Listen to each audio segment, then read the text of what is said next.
আসসালামু আলাইকুম প্রিয় দর্শক, অন্য মঞ্চের আলাপচারিতায় আপনাদের সকলকে আমন্ত্রণ জানাচ্ছি। কাল তো ফল প্রকাশ হয়েছে। ফল প্রকাশ হওয়ার সঙ্গে সঙ্গে সন্ধেবেলা থেকে তারেক রহমানের একদম অফিস এবং বাসভবনে মানুষের ঢল নেমে গেছে।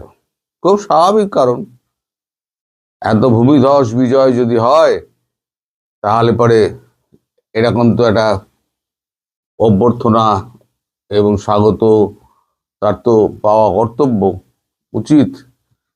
এগুলো তো অস্বীকার করা যাবে না। এখন উল্টো দিকে আমার চিন্তা হচ্ছে যে সকালবেলা যিনি উনি নাচানাচি করলেন, মোহাম্মদ ইউনূস, তিনি উদ্বাহু হয়ে একেবারে গৌরাঙ্গ হয়ে নাচানাচি করলেন, শ্রেষ্ঠ নির্বাচন। তারপরে আর তাকে কিন্তু দেখা যাচ্ছে না। তিনি কোথায় গেলেন, কি করছেন, তার কিন্তু কোনো খবরাখবর নেই। আচ্ছা, কল্পনা করুন যে যমুনাটায় 1.5 বছর ধরে উনি একটা চাঁদের হাট বসিয়ে রেখে দিয়েছিলেন, এবং উনি আসার আগে থেকে জাহাপানা আ রে হে মালিকে হজুরে মালিক আ রে হে বলে যে হাঁক পারত দেউড়িরা, তারা এখন আর হাঁক পারে না। করিডোর বিলকুল ফাঁকা। তারপরে আপনার যে ওয়েটিং রুম, যাদেরকে পছন্দ হতো তাদেরকে তাড়াতাড়ি ডেকে নিতেন, যাদেরকে পছন্দ হতো না তাদেরকে ঘন্টার পর ঘন্টা বসিয়ে রাখতেন। তার সঙ্গী সাথী তাকে সব শশব্যস্ত করে রাখত। তিনি মাঝে মাঝে মেজাজ হারাতেন, এর সঙ্গে দেখা করবো না, ওকে অমুক বলে দাও। তিনিই তো দেশের মালিক ছিলেন। এখন দুম করে রাজা থেকে যদি কেউ ভিখিরি হয়ে যায়, তার কি অবস্থা? করিডোরে জটলা নেই, আপনার ওই যে ওয়েটিং রুম, যেখানে একসময় ভিড়ে ভিড়াক্কার থাকতো, সেখানে সম্ভবত সবই খালি। তার টেবিল চেয়ারের দিকে তিনি হয়তো চুপচাপ বসে আছেন টেবিল চেয়ারে, এবং নজরটা হয়তো টেলিফোনের দিকে। হিলারি ক্লিন্টন, বিল ক্লিন্টন বা সিআইএর কারোর ফোন তিনি পাচ্ছেন না। এখন যতক্ষণ না পর্যন্ত এই ক্ষমতা হস্তান্তর হচ্ছে, ততক্ষণ তিনি পালানোর প্রোগ্রামও তো করতে পারবেন না। ফলে সব মিলিয়ে একটা ঘোটালা পরিস্থিতি। এক তো জাহাপানা তুসি গ্রেট হো বলার লোকজন আর নেই। তারপর তিনি রাজকীয়ভাবে তিনি তো ভেবেছিলেন যে এখানে জামাত জিতবে, আমি রাষ্ট্রপতি হব, এবং আজীবন কাল কবরে যাওয়ার আগে পর্যন্ত আমি এখানে আমার রাজত্ব চালিয়ে যাব। সেই রাজকীয় ভঙ্গিতেই তিনি চলাফেরা করতেন। কালকে সকাল অবধি যে ভিডিও দেখা গিয়েছিল সোশ্যাল মিডিয়ায়, কিন্তু আজ থেকে না খবরের কাগজ না সোশ্যাল মিডিয়া, আপনারা মশাই বড় বেঈমান, আপনারা বড় বেঈমান। এখন সবাই আপনারা তারেক রহমানের পেছনে দৌড়াচ্ছেন, কেউ মোহাম্মদ ইউনূসের কথা একবারও বলছেন না। আমি কিন্তু ভুলিনি, আমি কিন্তু মোহাম্মদ ইউনূসকে ভুলিনি। আমি বলেছিলাম উনি পদত্যাগ না করা অবধি আমি ওনার পিছু ছাড়বো না, আমি ছাড়িনি। এ ব্যাপারে কিন্তু আমি একটা দাবি করতে পারি আপনাদের কাছে, সেটা হচ্ছে এই যে মোহাম্মদ ইউনূসকে সরানো 2024 সালে আগস্ট মাসের 8 তারিখের পর থেকে সরানোর ব্যাপারে যদি 0.1% যদি ভূমিকা আমার থেকে থাকে, তাহলে কিন্তু আপনারা অস্বীকার করতে পারবেন না। এই এখনো আমি কিন্তু ডক্টর মোহাম্মদ ইউনূস জাহাপানা তুসি গ্রেট হো, আপনাকে কিন্তু আমি ভুলিনি, আজীবন মনে রাখবো। যবে আপনার শাস্তি হবে সেদিনকে আমি বাংলাদেশে উপস্থিত হব, এ কথাও আপনাকে আমি বলে রেখে দিলাম। আমি বলেছিলাম না প্রথম দিন থেকে, আপনার শেষ দিনগুলো হবে অত্যন্ত করুণ পরিণতির দিন। সেই দিন কিন্তু আসছে, আপনি তার পদধ্বনি শুনতে পাচ্ছেন। এই যে নতুন সরকার যে আসছে,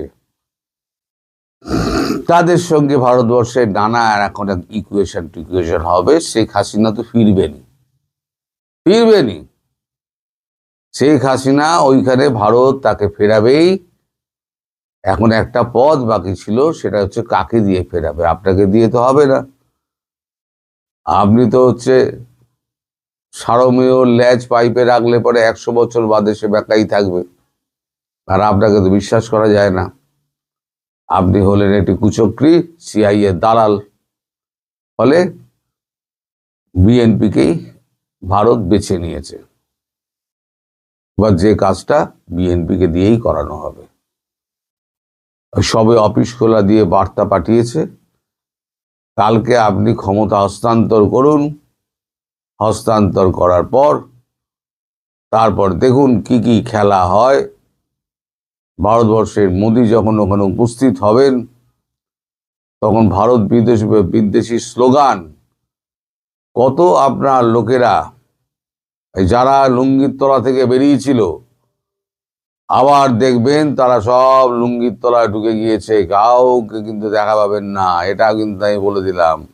আপনার ডাইনে বাঁয়ে আশেপাশে সামনে পিছনে কোনো লোক নেই, আপনি সম্পূর্ণ একা। ডিপ স্টেটের প্রয়োজন ফুরিয়ে গেলে ডিপ স্টেট গা থেকে ঝেড়ে ফেলে দেয়। বহু উদাহরণ এরকম দেখা গিয়েছে। ভুট্টোকে ফাঁসিতেও ঝুলিয়ে দিয়েছে ডিপ স্টেট, কিন্তু তখন কিচ্ছু বলেনি। আপনার অবস্থা সেরকম যদি হয়, তাহলে কিন্তু ডিপ স্টেট একটা কথাও বলতে আসবে না। আপনার যারা মালিক, এখন এই যে উপদেষ্টা যারা আছেন, তাদের জন্য তো প্লেন আসছে। 14 তারিখ প্লেনটা হচ্ছে না, আসছে 15 তারিখ। 15 তারিখ একটা রেগুলার ফ্লাইট আপনাদের চলে 8:30টার সময়, Singapore to Bangladesh to Singapore. আরো দুটো স্পেশাল ফ্লাইট আসছে, যার টিকিট বুক করা হয়েছে। আমি ভুল বলেছিলাম 14-15, কেউ সেটা হচ্ছে 15। হস্তান্তর হবে, ফ্লাইটে টিকিট কাটা আছে, যে যা ধরবে সে তার বেরিয়ে যাবে। এইবার যারা যারা থেকে গেল তাদের কি হবে? তাদের কেউ কেউ আবার অভিমত ব্যক্ত করেছেন যে আমরা কে কি করব। সেই নিয়ে আমাদের কাগজে একটা ছোট খবর বেরিয়েছে, উপদেষ্টারা কি করবেন। দেখুন, তো সেখানে একটা লম্বা লিস্ট আছে।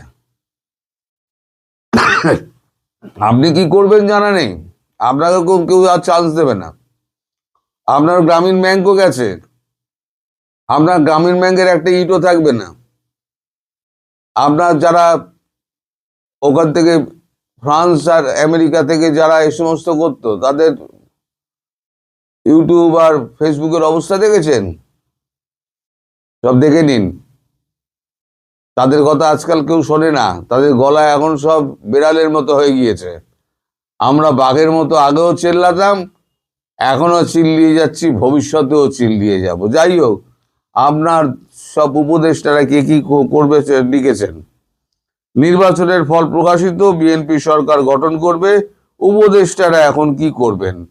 প্রধান উপদেষ্টা মোহাম্মদ ইউনূস রাষ্ট্রপতি হয়ে থাকতে চান বলে অনেকে চর্চা হয়েছে, ফলে তিনি কি করবেন তা নিশ্চিত নয়। তারেক রহমান এই ভুল করবে না, অন্তত ভারত তা করতে দেবে না, আপনি নিশ্চিন্ত থাকুন।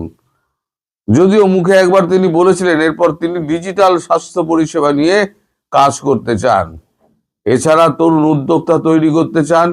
সেগুড়ে বালি, আপনি যে ওই যে একটা আদম পাচারের একটা লাইসেন্স দিয়েছিলেন না, তা আপনার শাসনে বাংলাদেশের যা অবস্থা হাল আপনি করে দিয়েছেন পাসপোর্টের, কোনো দেশ তো আপনার লোককে নেবে না। ফলে আদম পাচারের যে ব্যবসাটা আপনার যেটা ফেলেছেন সেটা কিন্তু আর কাজে লাগবে না। ওই তরুণ উদ্যোক্তার ওসব ঢপবাজি গুলো ছেড়ে দিন। এছাড়া তরুণ উদ্যোক্তা তৈরি করতে চান। অর্থ উপদেষ্টা সালাউদ্দিন আহমেদ জানিয়েছেন, অন্তর্বর্তী সরকারের দায়িত্ব শেষ হয়ে যাওয়ার পরে তিনি ফিরবেন ঢাকার ব্রাক বিশ্ববিদ্যালয়ের কাজে। আইন উপদেষ্টা আসিফ নজরুল, তিনি দেশে থাকলে তবে তো, তিনি ঢপ মারছেন, তিনি আবার ঢাকা বিশ্ববিদ্যালয়ে অধ্যাপনায় ফিরতে চান। ঢেলা খাবে, ঢেলা ঢেলা, যদি এখানে থাকেন। তিনি সবার আগে কাটবেন, কালকে দেখে রেখে দেবেন। আচ্ছা, সঙ্গে লেখালেখি ও গবেষণাও করতে চান। কোনো টিভিও ডাকবে না আগের মতো, আর হাই আল্লাহ খালেদও আর আপনি বলতে পারবেন না। বিশেষ উপদেষ্টা মোহাম্মদ তৌহিদ হাসান, বিদেশ উপদেষ্টা মোহাম্মদ তৌহিদ হাসান জানান, কিছুদিনের বিশ্রামের পর তিনি লেখালেখিতে ফিরতে চান। এই লোকটা বিদ্বান লোক আছে, লোকটা করে খেতে পারবে, ভবিষ্যতে করে খাওয়ার মতো এনার যোগ্যতা আছে। স্বাস্থ্য ও ভূমি মন্ত্রকের উপদেষ্টা আলী ইমাম মজুমদার আগে সংবাদপত্রে নিবন্ধ লিখতেন, এখনো নিবন্ধই উনি লিখবেন, মাফ করবেন। লেখালেখিতে ফিরতে চান বিদ্যুৎ, জ্বালানি, খনিজ সম্পদ উপদেষ্টা মোহাম্মদ ফাউজুল কবির খান। সমাজ কল্যাণ উপদেষ্টা শারমিন এস মুর্শিদ জানিয়েছেন, তিনি জুলাই আন্দোলনে যুক্ত মহিলাদের নিয়ে কাজ করতে চান। জুলাই আন্দোলনে মহিলাদের তো হাল খারাপ করে দিয়েছেন আপনারা, যারা ছিল তাদের হাল খারাপ করে দিয়েছেন, এখন আবার তাদের হয়ে কাজ করতে চাইবেন আপনারা? তারা আপনাদের ঝ্যাঁটার বাড়ি মারবে। ঝাঁটা দেখেছেন? ঝাঁটার বাড়ি মারবে। আসিফ নজরুল, এর মধ্যে কিন্তু স্বরাষ্ট্র উপদেষ্টার কিন্তু নাম নেই। তিনি কি করবেন? তিনি কিন্তু সবার আগে প্রথম ফ্লাইটে চড়বেন। স্বরাষ্ট্র উপদেষ্টা তিনি কিন্তু সবার আগে পালাবেন। তিনি আর আমাদের ওই যে ডাস্টবিন শফিক যার নাম দিয়েছিলেন, আসল নামটাই আমি ভুলে গিয়েছি, এখন ডাস্টবিন শফিক নামটা মনে পড়ে। এখন এই সমস্ত স্মৃতিগুলো এখন ফিরে আসছে বারবার, ওই চেয়ারে বসে আর ফাঁকা ওই ওয়েটিং রুম দেখে আর ফাঁকা লবি দেখে ডক্টর ইউনূসের সেই পুরনো দিনের স্মৃতি, রাজার হালে থাকার স্মৃতি, আর রাজা থেকে এক রাতের মধ্যে ফকির হয়ে যাওয়ার এই স্মৃতি তিনি কি করে ভুলবেন? এবার দর্শক আপনারা নিজেরা চিন্তা করুন, আর কালকে কে কে পালায় সেদিকে নজর রাখুন। সবাই ভালো থাকবেন, সুস্থ থাকবেন, সাবধানে থাকবেন। নমস্কার। আসসালামু আলাইকুম রহমতুল্লাহি ওয়া বারাকাতুহু। সম্মানিত দর্শক, ত্রয়োদশ জাতীয় সংসদ নির্বাচনের পর সরকার গঠনের জন্য তোড়জোড় চলছে। প্রধানমন্ত্রী তারেক রহমান এবং তার সঙ্গে তার অনুগত লোকদের নিয়ে একটি মন্ত্রী পরিষদ গঠিত হবে। আর সেই সরকারের সঙ্গে ভারতের যে কেমন সম্পর্ক যাবে এটা মোটামুটি আন্দাজ করা যাচ্ছে। যখন তারেক রহমান সাহেব হঠাৎ করে বলে বসলেন তার মা খুব অসুস্থ, তিনি আসছেন না, সারা বাংলাদেশে অসুস্থতা নিয়ে সমালোচনা হচ্ছে। এই যে মায়ের বিপদ, বেগম খালেদা জিয়ার বিপদ, তার বিপদের দিনে তার একমাত্র সন্তান দেশের বাইরে, সমালোচনা যখন তুঙ্গে, তখন তারেক রহমান সাহেব বললেন ফেসবুকে স্ট্যাটাসের মাধ্যমে যে তার দেশে ফেরাটা কোনো অবস্থাতে তার একক সিদ্ধান্ত নয়, এখানে বহু পক্ষ জড়িত। মানুষজন হই হই রই রই করে উঠল, হায় হায়, এটা কি করে সম্ভব? কেন তিনি আসতে পারছেন না? তাহলে কি ডক্টর মোহাম্মদ ইউনূস বাধা দিচ্ছেন? সেনাবাহিনী বাধা দিচ্ছে? কেউ বলছে ভারত বাধা দিচ্ছে, কেউ বলছে আমেরিকা চাচ্ছে না, আবার কেউ বলছে যে তিনি লন্ডনে যেভাবে আছেন সেখানে লন্ডনের যে পার্ট সেটা না চুকিয়ে তিনি সেখান থেকে আসতে পারবেন না, বাংলাদেশে তার সিকিউরিটি সমস্যা রয়েছে ইত্যাদি নানা বিষয়গুলো। এরই মধ্যে হঠাৎ করে হাদি হত্যাকাণ্ড ঘটলো, সারা বাংলাদেশ উত্তাল, একটা ইসলামিক রেভলিউশন, একটা নতুন রাষ্ট্র গঠন, তারপর বিপ্লবী সরকার গঠন নিয়ে নানা রকম কথাবার্তা যখন হচ্ছে এবং বিভিন্ন মহল থেকে যখন উস্কানি দেওয়া হচ্ছে, ঠিক সেই সময়টাতে তারেক রহমান নাটকীয়ভাবে ঘোষণা করলেন তিনি বাংলাদেশে আসবেন ডিসেম্বর মাসের 25 তারিখে। মুহূর্তের মধ্যে সব কিছু উলটপালট হয়ে গেল। সবাই যেটিকে আমরা কথ্য ভাষায় বলি তাসকি খেলো। সন্দেহ করলো, বলার চেষ্টা করলো যে না না, সে আসবে না, এটা কী করে সম্ভব, সে কী করে আসবে, আসুক না দেখি, তারপরে কথা হবে। কিন্তু তিনি এলেন, 25 তারিখে এলেন, বিস্ময়করভাবে তার প্রত্যাবর্তন হলো। আর সমালোচনা প্রিয় বাঙালি তারা বলার চেষ্টা করলেন যে তিনি যে এসেছেন, এমনি এমনি এসেছেন, ভারত তাকে এনেছে। ভারতের সঙ্গে তিনি রীতিমতো গোপন যোগাযোগ করে তারপর ভারতীয় প্রোটেকশনে তিনি এসেছেন। মানুষের মুখের কথা বলার তো ট্যাক্স লাগে না, বললেন। আর মানুষজন সেটা নিয়ে আরও এক দফা এগিয়ে গেল। অনেকে বলার চেষ্টা করলেন যে তিনি আওয়ামী লীগকে রাজনীতিতে পুনর্বাসন করবেন, তিনি নির্বাচনে জয়লাভ করার পরে খুব দ্রুত আরেকটি নির্বাচন দিয়ে অন্তর্ভুক্তিমূলক একটি নির্বাচন করবেন, যেটিকে ইনক্লুসিভ নির্বাচন বলা হয়, ইত্যাদি ইত্যাদি নানা রকম কথাবার্তা। বেশ সেভাবে চলল সমালোচনা। এবং তার মধ্যে আবার হঠাৎ করে জামাতের উত্থান, তারপর জামাত সম্পর্কের ভাই তারেক রহমান সাহেবের মানে জয়লাভ তো দূরের কথা, অনেকে বলার চেষ্টা করলেন যে তাকে বাংলাদেশ থেকে পালিয়ে যেতে দেওয়া হবে না, অনেকে বললেন যে তাকে লাথি দিয়ে ভারতে পাঠিয়ে দেওয়া হবে, দেশ থেকে তাড়িয়ে দেওয়া হবে, প্লেনে করে পাঠিয়ে দেওয়া হবে। তো এই জায়গাতে টানাটানি সমালোচনা সব কিছুর মধ্যে যে নির্বাচনটি হলো, সেখানে নির্বাচনে বিএনপির বিস্ময়কর বিজয় হলো। এটাকে কেউ কেউ ইঞ্জিনিয়ারিং বলার চেষ্টা করছেন, কেউ কেউ এটাকে ম্যাটিকুলাস ডিজাইন বলার চেষ্টা করছেন, অনেকে ঠাট্টা করে তারেক রহমান সাহেবকে ইঞ্জিনিয়ার তারেক বলার চেষ্টা করছেন। হোয়াট এভার মেবি, তিনি বিজয়ী হয়েছেন। তার বিজয়ের যে ফলাফল, এটি ঘোষণা করার আগেই জনাব নরেন্দ্র মোদী, ভারতের প্রধানমন্ত্রী, তাকে স্বাগত জানিয়েছেন। তিনি শপথ গ্রহণ করার আগেই ইন্টারন্যাশনাল টাইম ম্যাগাজিন তাকে নিয়ে আবার রিপোর্ট করেছে, এবং এইবার 180 ডিগ্রি অ্যাঙ্গেল, অর্থাৎ আগেরবার টাইম ম্যাগাজিন যে রিপোর্ট করেছিল সেই রিপোর্টে তারেক রহমান সাহেবকে নেতিবাচকভাবে উপস্থাপন করা হয়েছিল। কিন্তু এইবার তাকে প্রভাবশালী, তিনি দক্ষিণ এশিয়ার, দক্ষিণ পূর্ব এশিয়া না, পুরো দক্ষিণ Asia including Thailand, Myanmar, Malaysia, মানে এই অঞ্চল যে রেজিয়ন দক্ষিণ এশিয়া, এই দক্ষিণ এশিয়ার রাজনীতিতে কতটা প্রভাবশালী হতে চলেছেন, কতটা পাওয়ারফুল হতে চলেছেন, সেই বিষয়ে ইন্টারন্যাশনাল টাইম ম্যাগাজিন একটা ফোরকাস্ট দিয়েছে। এটা ওরা করেছে ফাজলামো করে।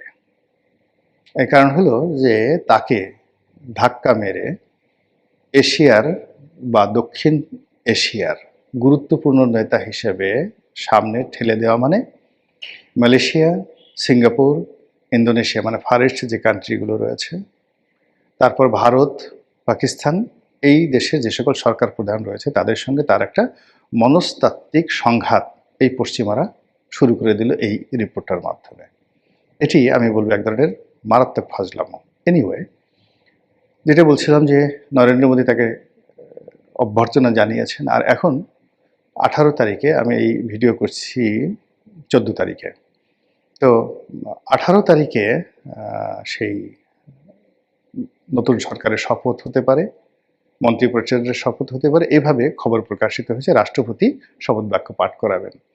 এখন জোর কথাবার্তা হচ্ছে যে এই শপথ অনুষ্ঠানে স্বয়ং নরেন্দ্র মোদী উপস্থিত থাকতে পারেন, তাকে দাওয়াত জানানো হতে পারে, অথবা তিনি নিজে আগ্রহী হয়ে থাকতে পারেন।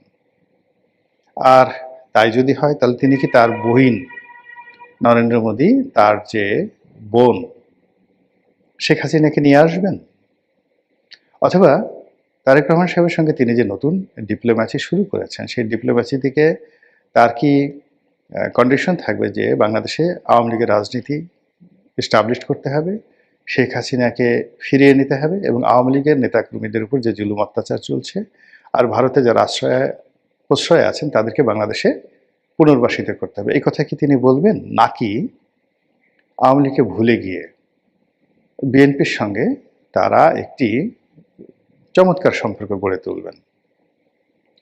দুটো সম্ভাবনাই প্রবল, 50-50। এর কারণ হলো নরেন্দ্র মোদীর সঙ্গে শেখ হাসিনা এবং আওয়ামী লীগের যে সম্পর্ক, এটি কেবলমাত্র দল বা ব্যক্তিগত পর্যায়ে নয়, এই সম্পর্কটি ভারতীয় রাজনীতির রন্ধ্রে রন্ধ্রে ঢুকে গেছে সিন্স 1965।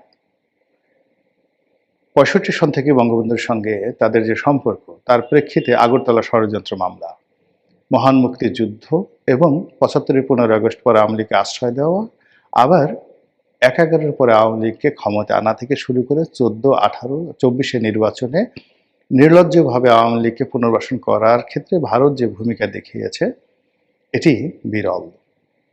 কাজেই আওয়ামী লীগের সঙ্গে তাদের একটা হরিহরাত্মা। ভারতের মিডিয়া, ভারতের সংবাদপত্র, ভারতের প্রেস ক্লাব, ভারতের সেনাবাহিনী, বুদ্ধিজীবী আওয়ামী লীগের নামে পাগল। কাজেই সেই আওয়ামী লীগকে বাদ দিয়ে তারা বিএনপির সঙ্গে সম্পর্ক করবে না, এটা স্বাভাবিক। আবার যদি অতীতের কিছু কিছু ইতিহাস আমরা চিন্তা করি, অর্থাৎ মনমোহন সিং যখন প্রধানমন্ত্রী ছিলেন তখন বেগম খালেদা জিয়া তিনি বিরোধী দলীয় নেত্রী ছিলেন এবং ওই সময়টাতে তিনি ভারত সফর করেছিলেন।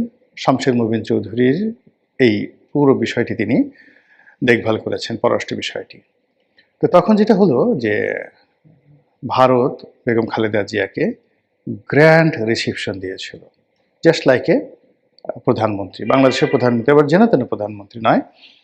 নর্মালি কোনো দেশের প্রধানমন্ত্রী যখন ভারতে যায় তখন প্রতিমন্ত্রী বা মন্ত্রী পর্যায়ের কোনো কর্মকর্তা এয়ারপোর্টে তাকে রিসিভ করেন, কিন্তু স্বয়ং প্রধানমন্ত্রী মনমোহন সিং বেগম খালেদা জিয়াকে এয়ারপোর্টে রিসিভ করতে এসেছিলেন।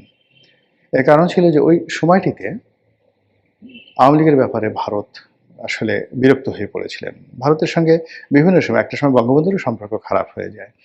আর ভারত আওয়ামী লীগের বিকল্প বহুবার চেষ্টা করেছে, জাতীয় পার্টি, জামাত, বিএনপি সবার সঙ্গে সম্পর্ক করার চেষ্টা করেছে, কিন্তু লং রানে একটা, দুটো, তিনটা, চারটা, পাঁচটা মিটিং হয়েছে, কিন্তু আওয়ামী লীগের সঙ্গে তাদের যে অ্যাডাপশনটা হয় সেই অ্যাডাপশনটা আসলে অন্য দলের সঙ্গে তারা পারেনি। তো সেই ক্ষেত্রে অতীতে যেভাবে তারা বিএনপির সঙ্গে সম্পর্ক করার চেষ্টা করেছে, আবার এই জমানাতে নতুন করে তারা আওয়ামী লীগকে বাদ দিয়ে বিএনপির সঙ্গে একটা নতুন এরা তৈরি করতে পারে, এটা অস্বাভাবিক কোনো কিছু নয়। কিন্তু সমস্যা হচ্ছে যে বাংলাদেশে ভারত বিরোধিতা প্রবল।